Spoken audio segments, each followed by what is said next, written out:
모든 사람에게는 이름이 있고 그 직책에 따른 호칭도 있습니다. 사람은 하나지만 그 칭호 또는 호칭 이름은 여러 개가 있을 수 있습니다. 저는 교회에서 목사로 불립니다. 호칭이 그래요. 신학대학에 강의하러 갔을 때는 교수로, 또 집에서는 남편이나 아버지 이렇게 불립니다. 호칭은 그 사람의 정체를 드러냅니다. 김춘수라고 하는 시인이 꽃이라고 하는 그 시에서 한낱 몸짓에 불과했던 어떤 대상을 꽃이라 이렇게 이름을 붙이자 자기에게 와서 꽃이 되었다, 그렇게 이야기하고 있어. 예수님에게도 여러 가지 칭호, 호칭이 있었습니다. 일단 예수라고 하는 것은 고유명사예요. 아마 어머니 마리아와 요셉은 그 예수님을 우리가 그렇게 하듯이 예수, 여호수아하고 연관된 이름이에요. 예수, 여호수아 이렇게 불렀겠죠. 동생들은 또 형님이나 오빠 이렇게 불렀을 겁니다. 제자들은 랍비, 선생님 이렇게 불렀고요. 예수님의 십자가와 부활이라는 사건이 끝난 다음에 초기기독교 공동체 안에서 예수님에 대한 호칭이 다양해졌습니다. 그게 학자들의 연구에 따르면 최소한 55개 정도, 신약성서에 55개 정도의 호칭으로 예수님이 불립니다. 그 중에 몇 가지만 예를 들면 이렇습니다. 하나님의 아들, 메시아, 또 인자, 재림주, 다윗의 후손, 퀴리오스, 주, 이러한 등등의 여러 가지 칭호입니다. 여러분들에게 익숙한 그런 칭호일 거예요. 오늘 제2 독서인 고린도전서 1장 1절에서 9절에도 예수님에 대한 칭호가 유달리 많이 나옵니다. 다른 구절에 비해서 유독히 많아요. 제1절에는 그리스도 예수 이렇게 부르고요. 2절에서는 그리스도 예수, 그리고 또 우리 주 예수 그리스도, 또 하나하나 제가 짚어볼게요. 9절에 나오는 거를요. 이 부분에서 호칭이 아주 많이 나오기 때문에 그렇습니다. 3절에는 주 예수 그리스도, 4절에는 그리스도 예수, 6절에는 그리스도, 7절에는 우리 주 예수 그리스도, 8절에도 우리 주 예수 그리스도, 9절에는 그의 아들 예수 그리스도 우리 주라고 하는 그런 칭호가 나와요. 여기서 반복되는 칭호는 주 예수 그리스도입니다. 이 세 가지예요. 이 세 가지 칭호가 거의 한 묶음으로 신약 성서에는 주로 다뤄지고 있습니다. 오늘 본문인 2절, 3절, 7절, 8절, 9절에도 이것이 같이 묶여서 나오고 있어요. 주 예수 그리스도예요. 초기 기독교는 이러한 칭호를 통해서 예수님을 향한 자신들의 신앙 경험을 표현했습니다. 예수라고 하는 그 이름은 고유명사니까 적어두고요. 주와 그리스도 이 두 개의 칭호가 어떤 뜻인지를 잠깐 보겠습니다.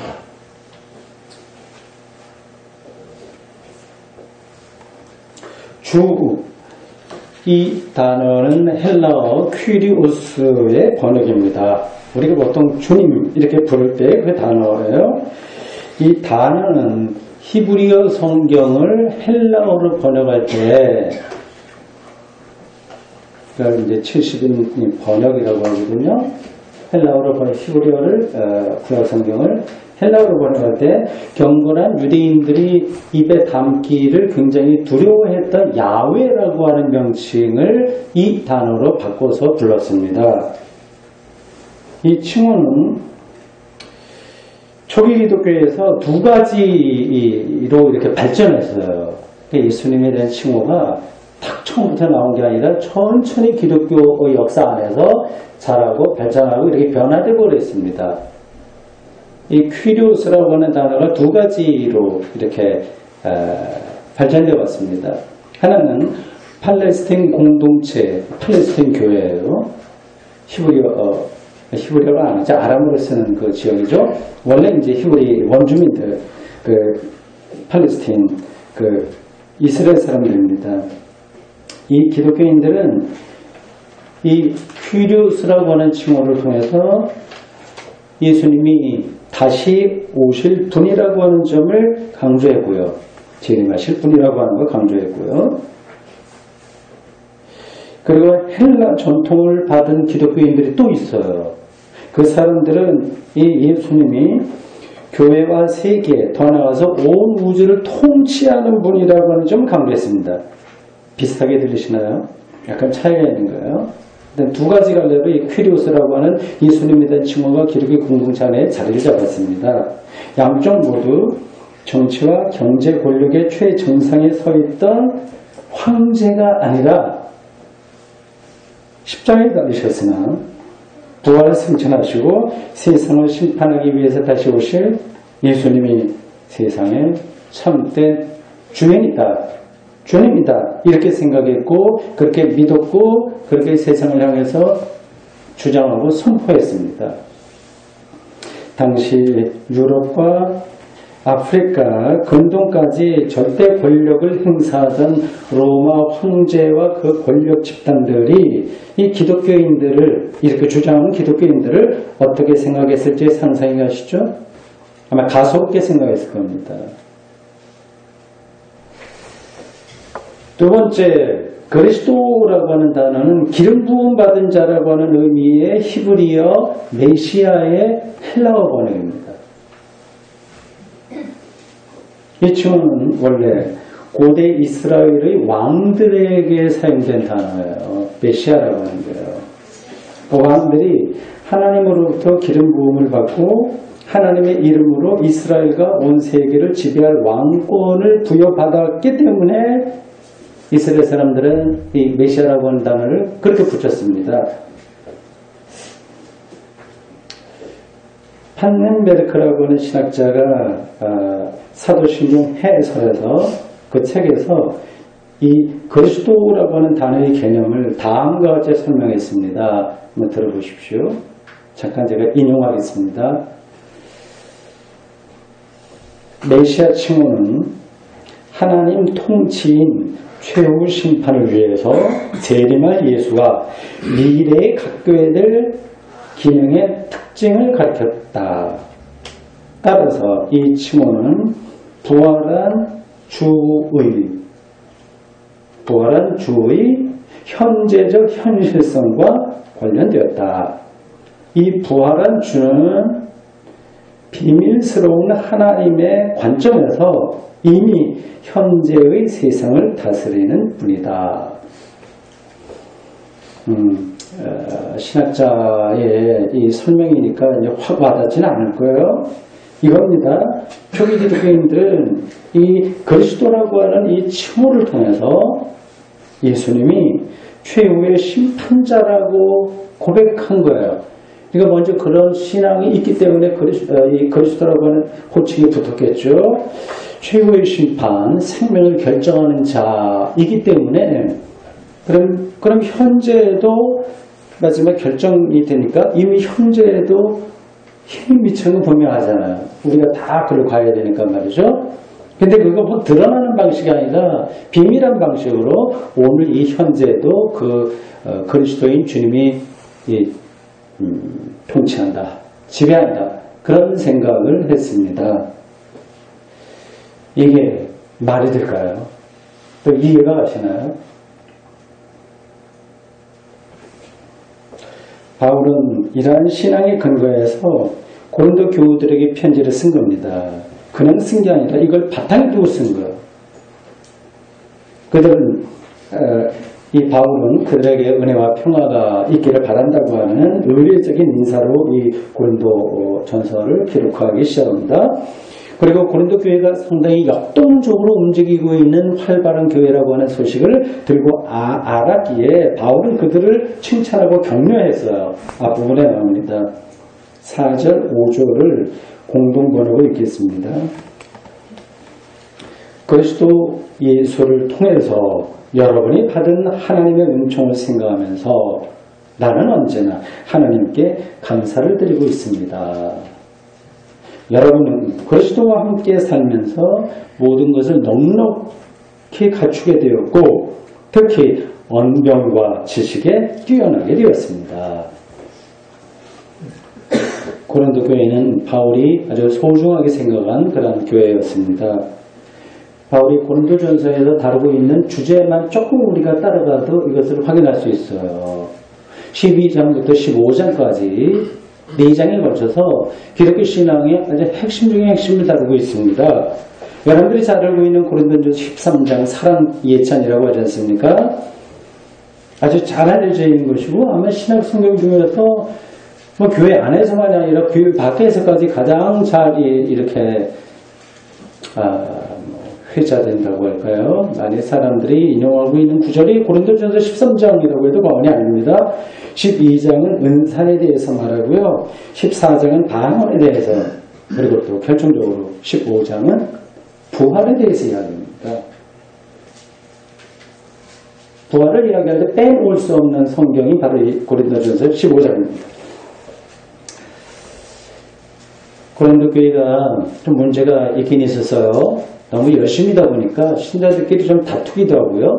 분파가 일어나기도 하고 또 조금 그 지역이 그래서 그런지 열광주의적인 흔적들이 없지 않아 있긴 있었습니다만, 그러나 이 고린도 교회는 요즘식으로 말해서 아주 꾸준하게 성장하는, 그리고 아주 잘 나가는 그런 교회였습니다. 그러나 그런 것만으로 충분하지 않기 때문에 바울은, 그리고 또 그런 것으로는 신앙이 왜곡될 것을 염려한 바울은 더 근본적인 차원을 오늘 고린도전서 이 앞부분에서 짚었습니다.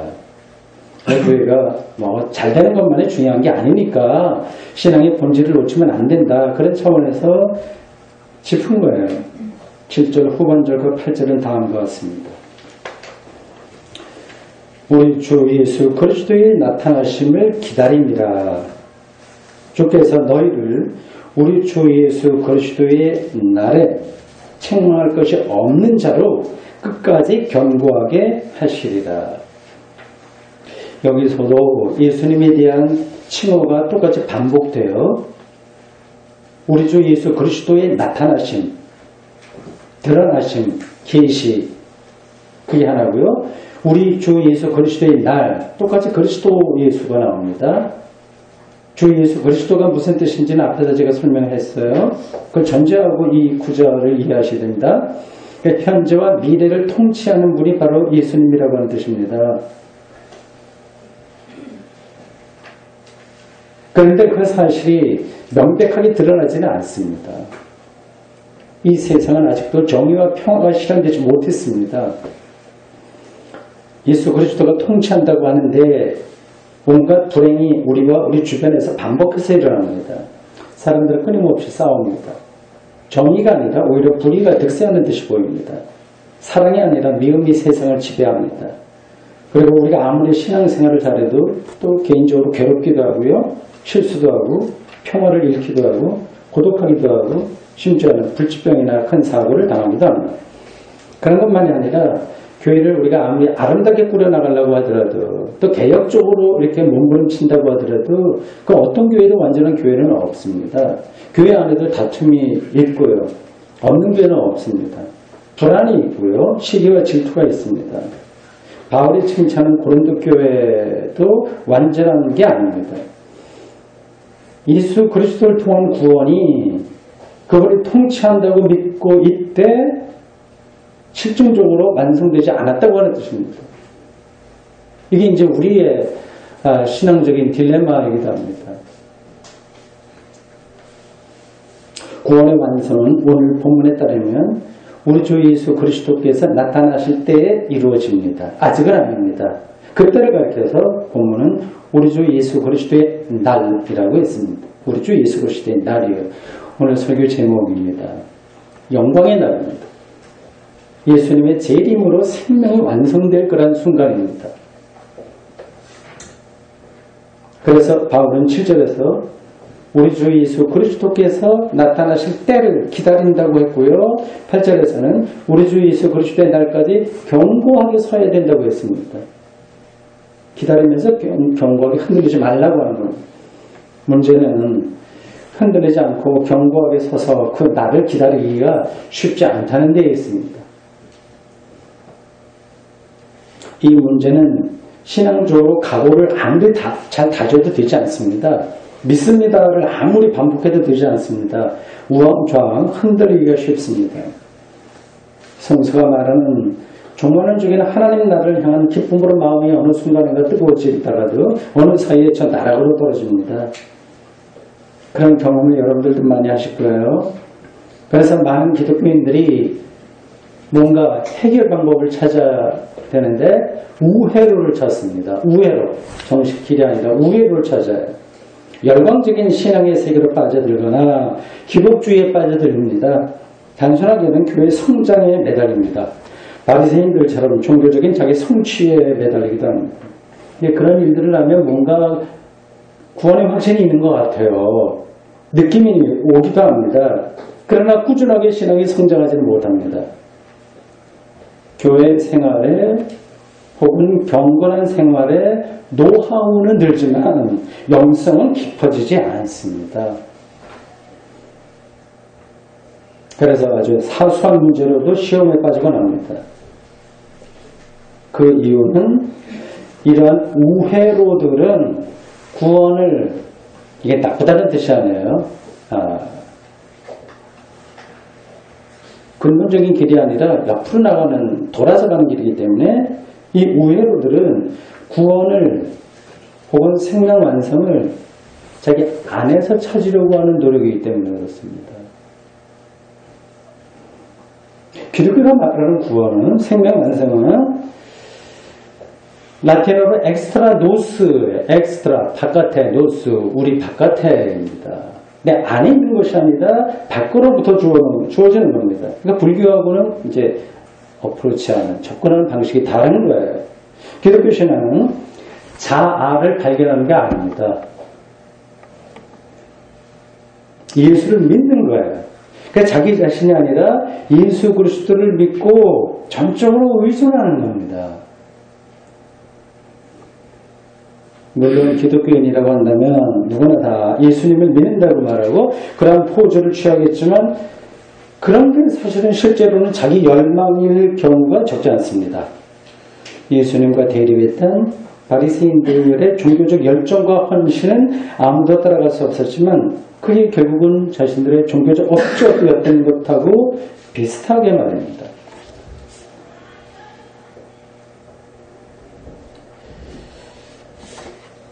주 예수 그리스도가 나타날 때를 기다리고 그때까지 흔들리지 않으려면 우회로가 아니라 그럼 어떻게 해야 될까요?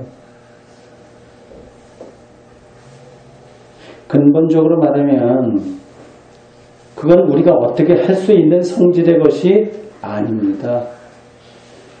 노력한다고 해서 그것이 되는 것이 아닙니다. 바울은 본문에서 하나님께서 그렇게 해주신다, 그렇게 해주기를 바란다고 이야기합니다.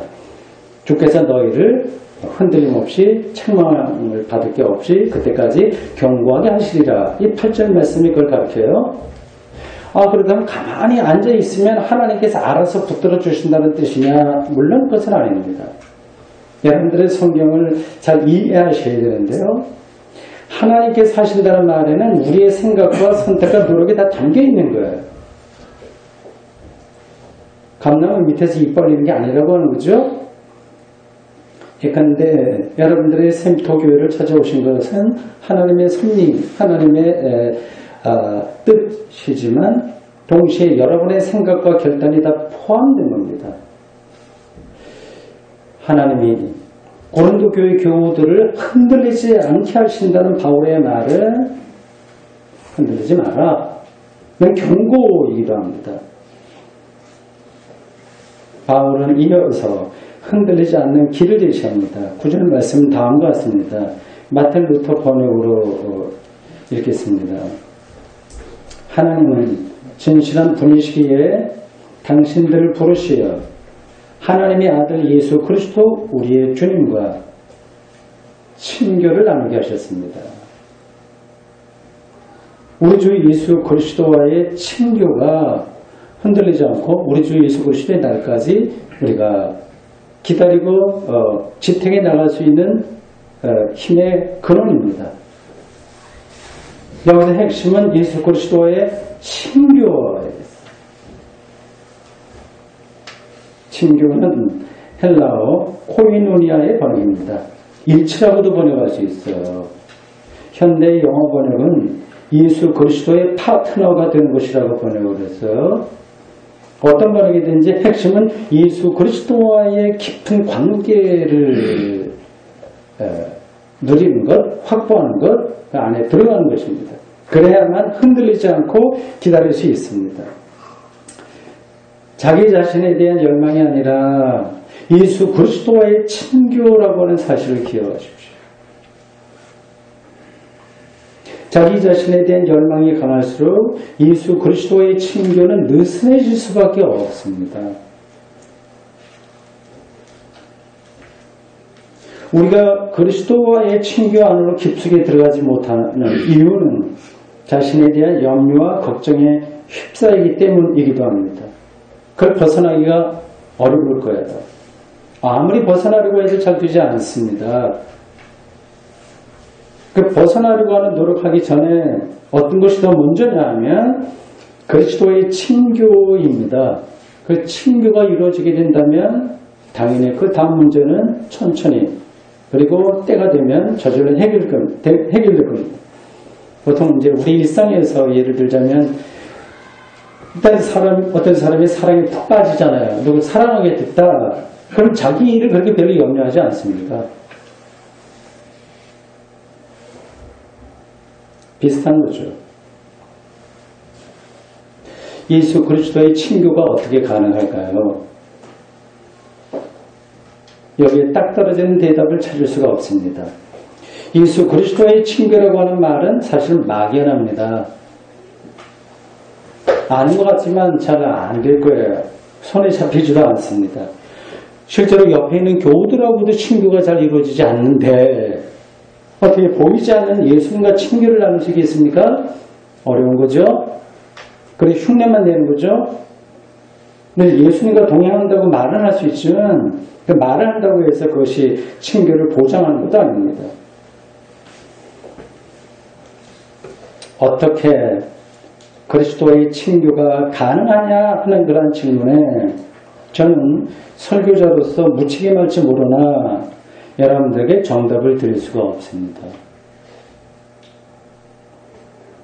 예수 그리스도의 친교에 이르는 답이 아예 없다고 하는 뜻이 아닙니다. 그 답은 목사인 제가 드릴 수 있는 게 아니라 성령만이 줄 수 있다고 하는 뜻입니다. 여러분들이 성령의 소리를 듣고 거기에 반응해야만 합니다. 성령은 진리와 생명의 영이기 때문입니다.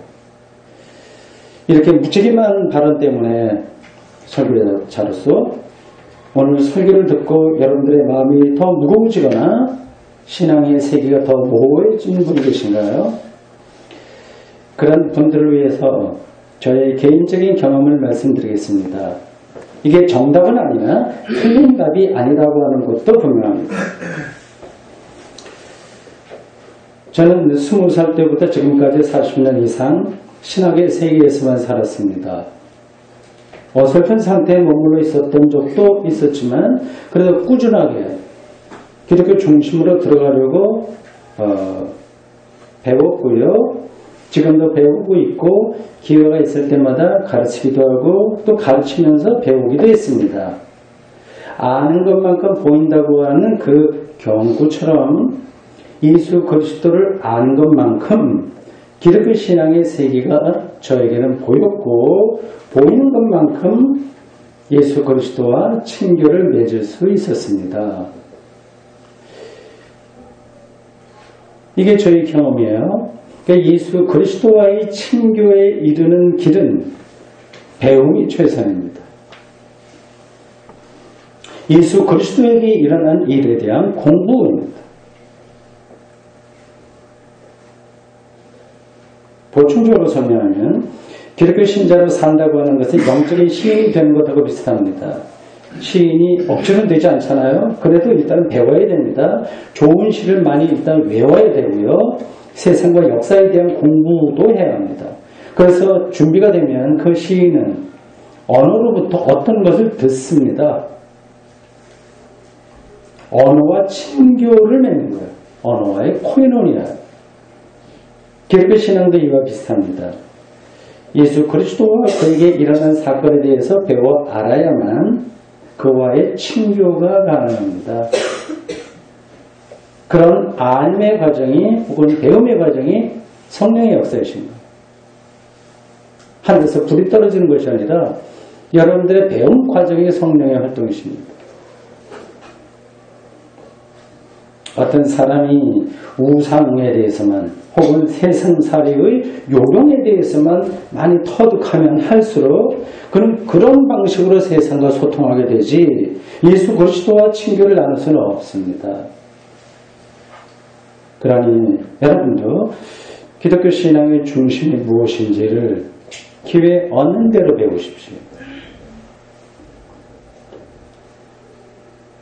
기독교 신앙에서 배움은 여러 가지가 있습니다. 물론 예배가 가장 중요한 배움의 자리입니다.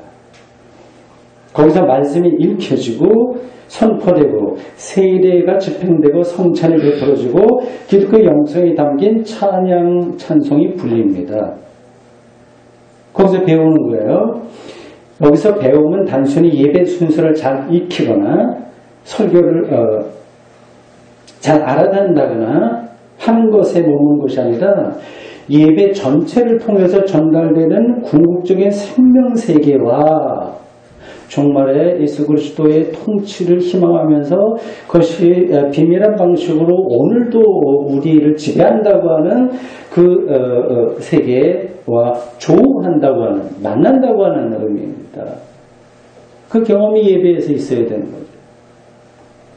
카타콤부터 시작한 그런 예배의 중심입니다. 이런 의미에서 정기적인 예배 참석은 아주 중요한 배움의 자리에 들어서는 겁니다. 좋은 기독교 서적을 읽는 것도 중요합니다. 신자들끼리의 신앙적 대화도 보탬이 됩니다. 그런 거 하려면 시간이 필요한데 나 바빠서 좀 힘들다. 사실 실제로 그런 분들도 있을 겁니다. 시간이 없는 게 아니라 마음이 없는 거겠지만요. 그렇게 하지 않아도 세상 사는 데는 큰 지장이 없습니다. 나름대로 또 행복하게 살 수도 있습니다. 행복하게 사는 거하고 기독교 신앙의 중심에 들어가는 것은 다르다고 하는 것. 이것은 여러분들이 이해하셔야 됩니다. 기독교 신앙의 중심에 들어갈 수는 없습니다. 기독교 신앙의 중심에는 오늘 본문에서 바울이 말한 것처럼 우리 주 예수 그리스도의 날, 그 단어를 기억하십시오. 생명 완성의 날에 대한 기다림이 자리하고 있습니다. 그 날이 오면 생명이, 존재가, 사랑이, 구원이, 그리고 시간이, 그리고 죽음의 비밀까지 모든 것이 빛처럼 환하게 드러날 것입니다. 그날이 오면 우리는 하나님의 실체를, 하나님의 리얼리티를 얼굴과 얼굴을 대하듯이 직면하게 될 겁니다. 그날까지 하나님께서 여러분들을 흔들리지 않도록 지켜주시기를 바랍니다. 주님 고맙습니다. 오늘 2000년 전 신앙의 선배였던 바울이 고린도 교회를 향해서 준 긴 말씀 중에 일부를 함께 읽고 나누었습니다. 열심히 세상을 살아야 하되 거기에 줄을 놓지 않고 우리 주 예수 그리스도의 날에 대한 희망, 설렘이 우리의 영혼에 가득해야 되지 않겠습니까? 바울의 권고와 경고처럼 예수 그리스도의 구원이 완성되는 그 날, 그 순간까지 우리가 흔들리지 않도록 주님께서 저희들을 붙들어 주십시오. 예수님의 이름으로 기도합니다. 아멘.